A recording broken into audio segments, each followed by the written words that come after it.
Hi everybody, welcome back to the channel. Today we've got a monster of a review. What am I talking about?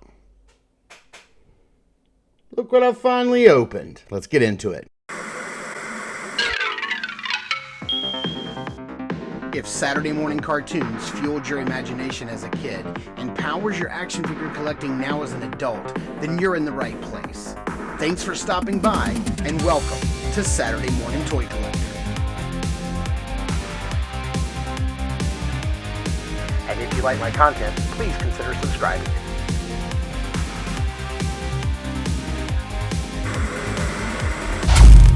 Man, I am so excited to finally get this monster of a playset opened up, and I am so sorry that it took me forever, but I was just really, frankly, intimidated by getting this box open, getting everything put together, the stickers, and diving into something that I feel like would be a massive hour-long review.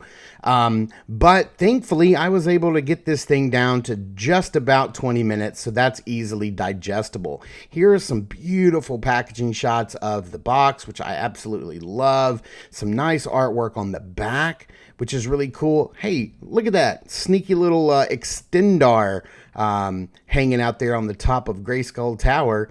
We haven't even gotten that yet. If you want to read the write-up, you can pause and read that right there. And then on the other side, we have a nice little write-up of how this thing is compatible with all of your other Masters of the Universe Origins figures. And, you know, don't worry about cutting the front of that box open and making yourself a poster, because it actually comes with a beautiful, like, metallic print poster that you can frame and hang up, which is really cool. There's lots of stickers here, lots. I know from some of you guys that, you know, you got sticker shock, you know, sticker shock. Hey, yeah. Yeah, lots of stickers to put on here. And look, this set of stickers looks like the Millennium Falcon. Was that on purpose? You've got your instructions, and you've got your mini comic, which is actually a lot larger. And man, this just does my designer heart happy. Look how they fit all this stuff into the box. Man, it's absolutely beautiful. I love all the artwork. Each box comes with a little diagram of what comes inside of each package, so you know what you're opening up and everything's labeled properly. Here's a look at the artwork for Modi, the Moat Monster, everybody's favorite little pack-in. Look at this guy looking gorgeous. And on the back of one of the package is all of the people from El Segundo and the Asia team that put this massive project together. So we're just going to start off with some of the accessories here. We do have this nice gold pearlescent ladder, which you can put on each one of the rungs of the castle. You've got this, dingle hopper. I don't know what this thing is. It's some sort of Eternian relic. It looks really cool. And we've got this nice shield. Basically it does have like a weapons room, a weapons rack, and it comes with a lot of weapons here. We have this manta ray looking creature, which I guess is for the moat. I'm not sure, or maybe you could put it in one of their hands. I don't know. We have a bow and arrow, which looks strangely enough like the bow and arrow that we've gotten before with like Ninjor, which is really neat. And then we have these two awesome like laser guns that look like they fire some sort of arrows or bolts out of them, but they also have a clip at the bottom. I don't know if you can plug these in anywhere, but we have this laser cannon here, which actually plugs on one of the cars, and we're going to get to that in just a minute. And then we have like this big shoulder cannon rocket. So half of the weapons are in pearlescent gold, half of them are in this gray color. Here's another laser gun that you can put in somebody's hand for them to hold. And here is another like a laser vibro sword blunt weapon sort of thing. You can have them hold it as like a gun or a sword, either way. And then we have another like a little crossbow, which is really cool. I kind of dig this design. It's not one we've seen before. And what else we have here?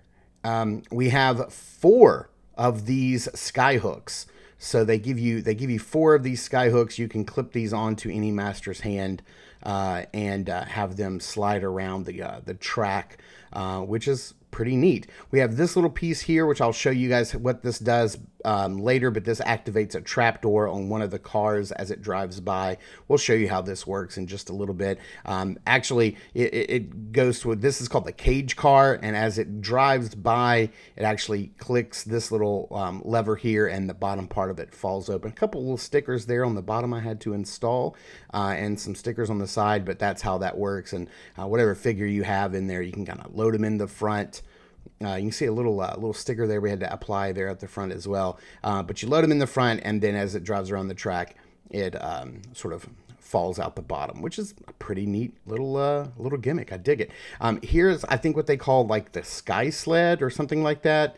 It took me a minute to figure out how to put the figure in here, because these things at the back look like handles for hands, but you kind of have to turn the figure in there sideways, and then you can position the legs like that. But they kind of just put their hands around the handles for the guns in the front, and this connects to the little track, and you can have any one of your Masters figures go around the track on this little sled. And then we have the old school cart here. So I wanted to show you what this gun does. So here is the other cart that we have that goes around the track, and you just take this and just plug it right there on the side. And believe it or not, this cart, because it doesn't have any like outside stickers, it had some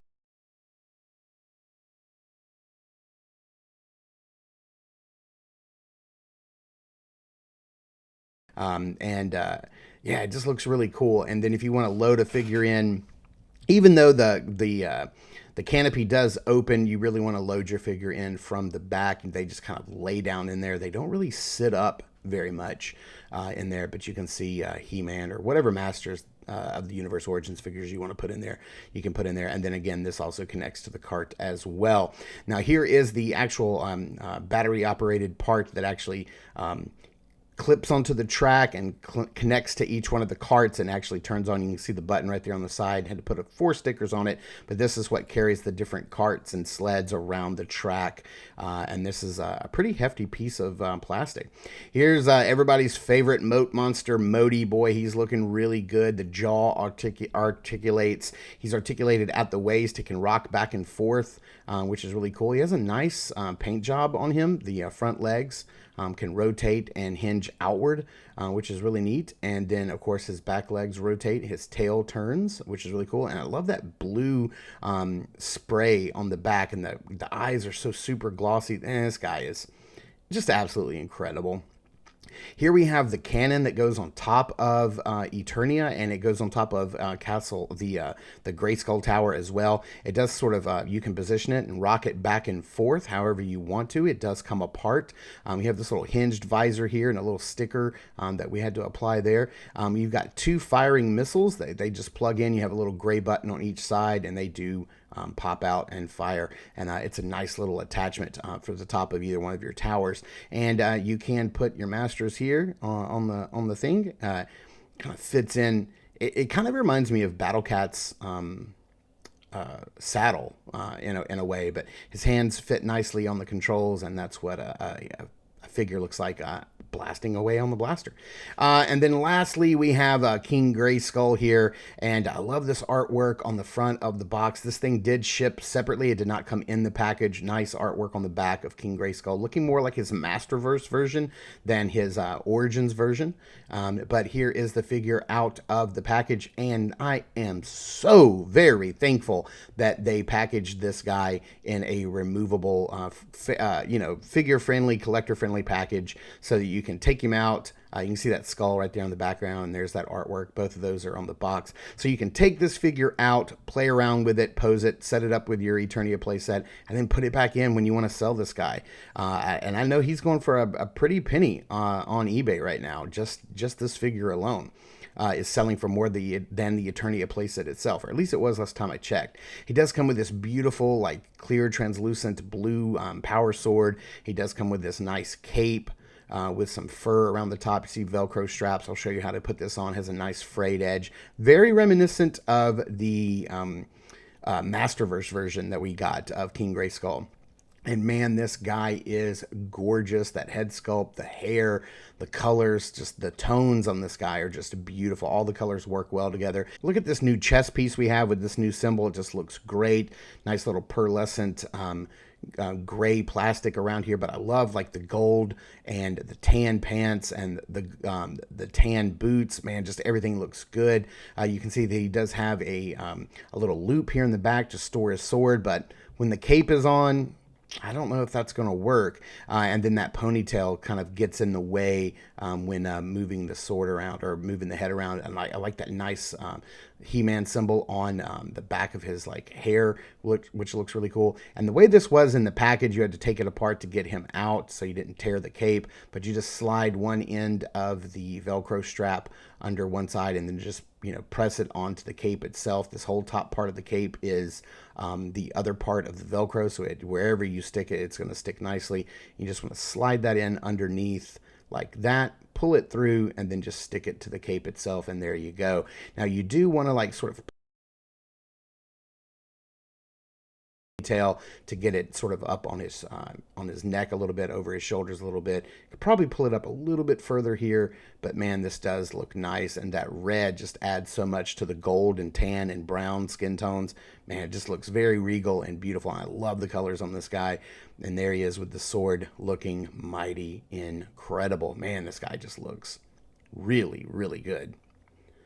Yeah, he just looks awesome. What a great pack-in figure. Although we're going to get to something in a minute that might have been even a better pack-in figure than this guy. Man, he's looking great. Okay, so here we have the Battlefield Eternia mini comic, and this is a pretty substantial comic. It's like twice as long as like a regular comic. It's got some really nice artwork. It introduces a character here that I'm going to show you here at the end, and it has some nice artwork, like a splash page there at the back. Yeah, and then there's the final page right there. But here we have Osira, and it's basically like Tila and Evelyn's body, and they have this new head sculpt. And I don't know, I mean, she was designed for the mini comic, but I gotta think this might have been a better pack-in. I think this would have been a really, really cool pack-in for the included figure. And then there's a drawing of Modi the Moat Monster. So here is the whole set put together. You can see the flags at the top. I just have the Eternia Tower hooked up right now, and the track around the Eternia playset, just the Eternia Tower, because I'm sort of limited in space. But I just wanted to show you the guys all the little bits and bobs on this guy first, and then we'll move along. You pull this gargoyle right here, and that lifts up, and this gargoyle is removable, and there's a sticker of a spider web underneath that you had to apply, which is kind of cool. You can see the moat right there. You have this crystal ball like lever right here, and when you pull that to the side, this is what activates the jaw and the grabbing arms and hands, which is really neat. It works well in theory, but in practice, I don't know how well this actually works. Maybe I'm not putting the guy far enough back, or maybe I should have the jaw down to begin with, but it doesn't really sort of like grab him the way you would expect it to. But you have a nice little bridge over here that connects to Grayskull Tower, which is really cool. And here's that moat again. Really nice detail here where you can put Modi down in there and have him kind of like, I wonder if anybody's filled this with water. That'd be kind of cool. Here is the cart on the track, and I just wanted to show, we just have like I said, just Eternia Tower hooked up right now, and you can have the cart just go around a singular track around the Eternia Tower itself, which is really neat. You can't really do this on the other towers, although I am going to show you how we're going to try to do it. Here is that little clip-on piece that that's going to activate the trap door on the cage cart. So I'll show you how that works. As it comes around, it's going to click that little lever there, and the figure falls. And if you get lucky, fall right into the moat. Here is the sky sled. I'll show you how that works, how you can hook it to the little connector there and have it go around the tower. It looks really nice. That works really, really nicely. And I want to try something here. I'm going to put the sky hook on the track, and then just put the little thing behind it, so it's just kind of pushing He-Man around. And hey, it actually works. I didn't think this was going to work. I thought you had to manually slide him around, but this actually works. We have this really cool working bridge right here that you can clip on, and it kind of goes out. Sorry, I don't have a lot of room to show you that, but that's where the bridge goes. You have this nice working elevator. You only have the thing you have to worry about is you got to make sure that the chair is out of the way or it will get hung with a figure in it. And then he goes all the way up to the top floor, which is really cool. And this just works seamlessly. There's a pulley and string system in there and a nice little rotating base down at the bottom to activate the tower. So the elevator. So here is the ladder. You can clip it onto each layer of the each floor. There's where you just sit the gun at the top. Here we have a little like horde robot battle training droid in here, which is really cool. It's just kind of moved around with the chair down below, and conversely you can move the droid around and move the chair up to the control console. Lots of stickers on this chair and on that console in the back, which is really neat. And then you can just see some of the detail in the front down there on the inside of the first floor. And then this is, of course, where you have the gunner station. Now, on that second floor where the robot was, you can deck out that back wall with all the weapons. I don't know if this is where they're supposed to go. I just kind of plugged them in. There's little holes all over so you can plug in various weapons. And then the last two weapons, or any of the weapons actually, you can put in the training bot's hands and have him just kind of like rotating around with the holding weapons, which looks really neat. He is articulated at the shoulders. And here we have Gray Skull Tower. Now, like I said, you're not really supposed to put a singular track around here because where the track lines up, really, like, it doesn't really line up with one of the arms. This arm here I just took off because it doesn't quite reach when you have a singular track, but you can put a car on there, and I did want to show you it does work. You do have to put it on the outside since the arm supports are on the inside, and it will go around. And I did use the heaviest cart possible. Even without a support on one side, you can see you can get it to work. It just doesn't work that great. The bottom part has a working trap door with a real metal chain, and what you want to do, it's got this neat little gimmick here where you can sort of lay the chain over this silver support right here, and you just want to clip it in. It's kind of hard to do with one hand, but you kind of clip it in to this little clip right here next to the track, like so. And then you can put the Morning Star, the ball, you can put it on the track itself, and then have somebody standing down there in the trap door, and as the cart goes around, it will knock it down, let the chain go, and the door collapses. And that's a really cool gimmick. It works better when the whole Eternia playset's put together. And on the back side, you have this little trap door where you can drop somebody in and drop this trap door down and get them out. Here we have the Snake Mountain Tower, which looks really great. And then again, just like with the Gray Skull Tower, you can't hook up all of the arms to the track. You do have this nice central control arm. You do plug this little blue part of snakes down there at the bottom, and you can rotate the snake head around, and if you pull it down, the snake will bend down and the mouth will open, and he kind of lunges at people, which is really kind of cool. I dig this. That's a really neat aspect. Not a lot going on this tower. It's mainly just a plastic piece. Oh, and I did want to let you guys know, from the beginning to the end of this build, putting things together, installing the screws, the stickers, everything took me about 2.5 hours total to build and put together. I had to move this into my kitchen to put it all together in one big unified piece so you guys could see what it looks like and how the track goes around the front side and then the back side of Eternia, how it goes around the Gray Skull Tower, how it goes around the Snake Tower. This is just an incredible play set. $550 was the price on the Tells crowdfund, $50 for shipping, and to me, I think it's well worth it because I love Masters of the Universe. I never had the Eternia playset when I was a kid, and this thing is just a centerpiece. It is a centerpiece of my collection, and I absolutely love it. This thing is beautiful, well painted, well constructed. I would say that my only gripe is that the stickers are made of this very thick paper, and they are a one ply and you are done. Stick it and you are done. If you try to pull the stickers back up to reposition them, you will tear the sticker and the paper will stick to the plastic, and you don't want to do that. So I was surprised that I could get under this whole review in less than 20 minutes. I can't believe I actually pulled it off. Thank you guys so much for tuning in and watching. I super appreciate it. Please continue to check us out over at Instagram at Saturday Morning Toy Collector. I am your Saturday Morning Toy Collector. I'm your host, Mark, and I will see you in the toy aisles.